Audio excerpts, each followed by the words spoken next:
Good morning, my Real News Midday TV family. Thank you so much for tuning in this morning, and I'm wishing for everyone a wonderful and a productive day. And in the news this morning for April 9, 2024, 2 more deaths from Fern Gully bus crash. An 8-year-old girl and a 58-year-old woman have succumbed to injuries they received in a bus crash in Fern Gully, St. Anne on Sunday, March 31. This brings to 3 the number of persons who have died as a result of the crash.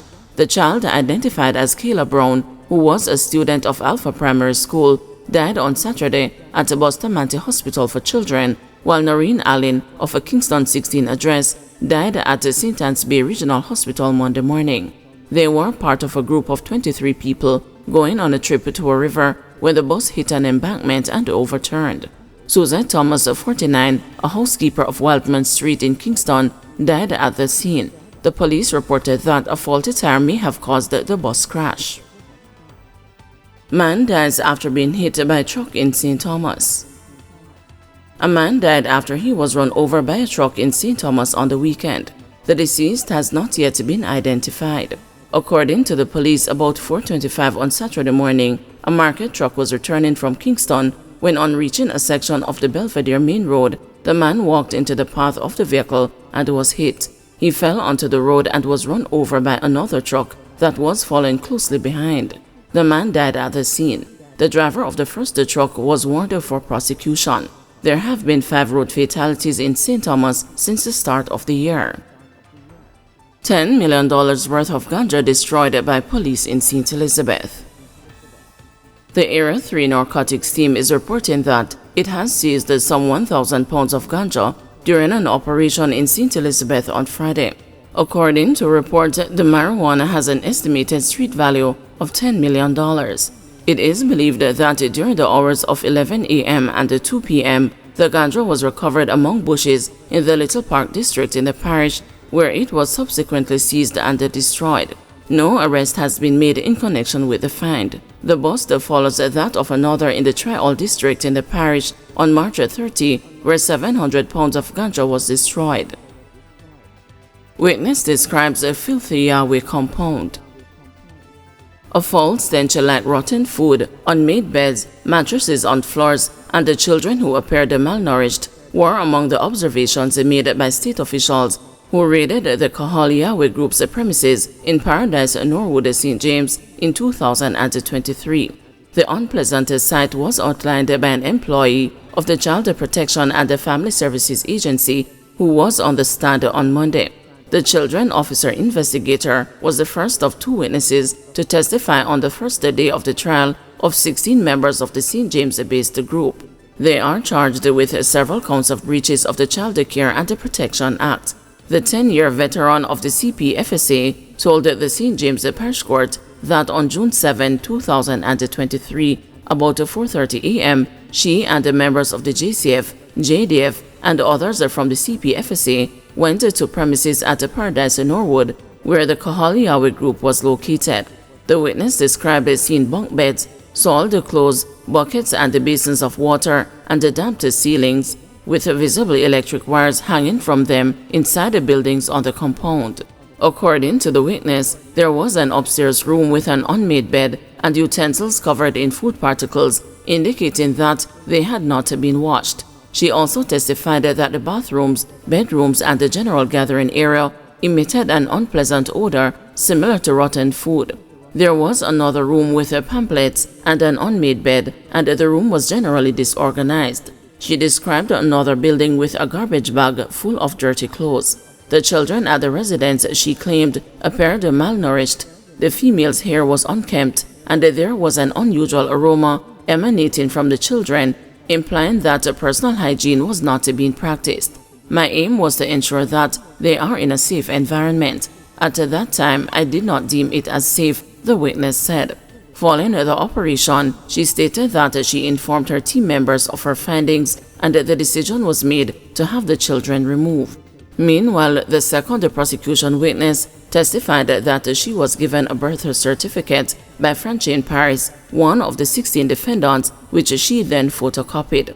Paris was identified in court. The 16 defendants on trial are Christopher Anderson, Nikisha Hardin, Derek Clark, Rona Lee Maitland, Elise Medley, Fabian Nelson, Francine Paris, Jordan Spence, Joseph Hoskin, Oral Spence, Ryan Letman, and Ingrid Williams, Omar Johnson, Javon Johnson, Vera Woolery, and Melisha Thompson.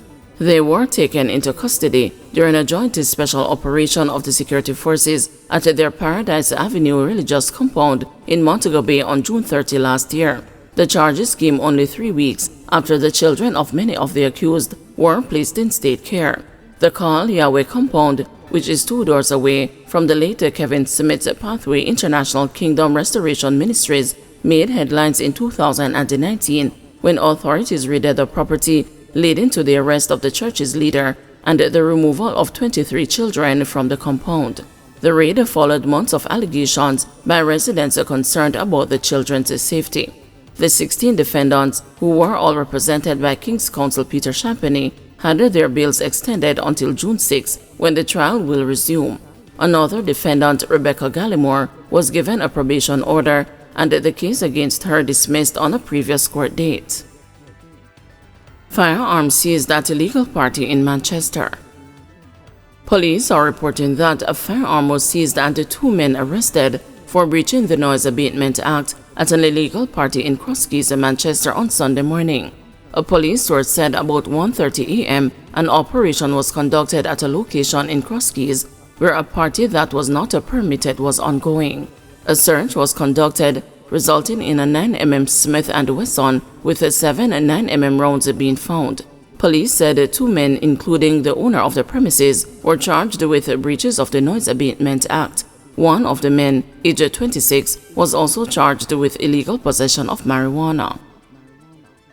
St. Elizabeth security guard accused of stealing over $950,000 in goods from supermarket charged. 22-year-old St. Elizabeth Damien Evans has been charged for allegedly stealing food and other items valued at over $950,000 from the supermarket where he was employed. Evans of Southfield District is charged with simple larceny. His court date is being finalized. Reports from the Black River Police are that between Saturday, March 30 and Saturday, April 6, 2024, Evans stole meat, bread, liquors, and other items valued over $950,000 from a supermarket in Junction. A report was subsequently made to the police after he was caught stealing additional items. He was arrested and charged. Porous residents protest the bad roads and no water. Attendance for some schools in Manchester was adversely impacted on Monday morning after demonstrators blocked sections of the roadway leading from Porous and Redbury in the parish. Students attending Porous High School were among those affected. The demonstrators complained about what they say are long-standing poor road conditions and the lack of water in Redbury and the surrounding communities. They used the fallen trees, stones, old tiles, and appliances to mount roadblocks along the roadways. They also complained that political representatives have failed to deliver on their promise to repair the roads over the last 2 years. One resident, Laurenton Thompson, said the bike taxis have become the primary mode of transportation owing to the state of the roads. He complained that the road has been in a poor state for more than 8 years with nothing done by political representatives. It's more than 8 years this road stay like this. And just with promise year back a year. The MP would have said they promise they get 60 million or 70 million to do the road. We don't see no money spent. The council would have said they have 6 million to do some things. We don't see no money come up. Nothing not done for we. We neglect for in the community around here. We as a transport owner, we run a vehicle, we have a car. Front end parts, we have front end problems, seriously. You spend out 50,000 for your front end and you leave a seat. And the next 2 weeks, 3 weeks again, or next month, it leak out again. So, good for we not at all. In terms of a person who own a car and a drive on this road, you need road and water. Obviously, this road block now go stop until we get, because here now, they say they call the council and the council says she's not coming. And it just win the other day. So they have no respect for we. They have no respect for we. Community Pastor Reverend Paul Blake added that while there are some infrastructural projects in the works, the slow progress and apparent neglect due to the Southwest Highway has angered the residents. From the highway went in, we recognize that Chorus is not getting the recognition that it deserves. The fact that the highway is free up until July 1st, and continue to push back. People are using that to bypass here.